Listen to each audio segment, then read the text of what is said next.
ആമേൻ, ആമേൻ.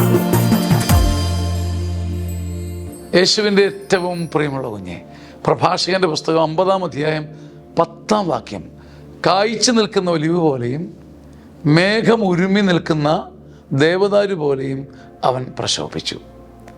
അവൻ്റെ ആഢ്യതയും ഔന്നത്യവും അവനെ ഉയർത്തി നിർത്തിയപ്പോഴും അവൻ ചുമ്മാതെ എന്തെങ്കിലും പറഞ്ഞ് മനുഷ്യൻ്റെ കണ്ണിൽ പൊടിയിടുകയല്ല. കായ്ച്ചു നിൽക്കുന്ന ഒലിവ് പോലെ അവനിൽ പഴങ്ങളുണ്ടായിരുന്നു. അവൻ ചെയ്യുന്ന കാര്യങ്ങൾ ഫലവത്തായിരുന്നു. ഒരുപോലെ ആഢ്യതയും അന്തസ്സും അതുപോലെ ഫലപ്രാപ്തിയും രണ്ടും സംരക്ഷിക്കാൻ കഴിഞ്ഞാൽ ലോകം നിന്നെ നോക്കി വിസ്മയിക്കും. ചിലർക്ക് അന്തസ്സുണ്ട്, അഭിജാത്യമുണ്ട്, നടപ്പിലും പോക്കിലും കുലീനത്വമുണ്ട്, പക്ഷേ കായ്കനികളില്ല. ചിലർക്ക് പ്രവൃത്തികളിൽ പഴങ്ങളുണ്ട്, നന്മകളുണ്ട്, പക്ഷേ അടുക്കമുള്ളൊരു ആഢ്യതയില്ല. രണ്ടും ചേരുന്നവൻ ഭാഗ്യവാൻ.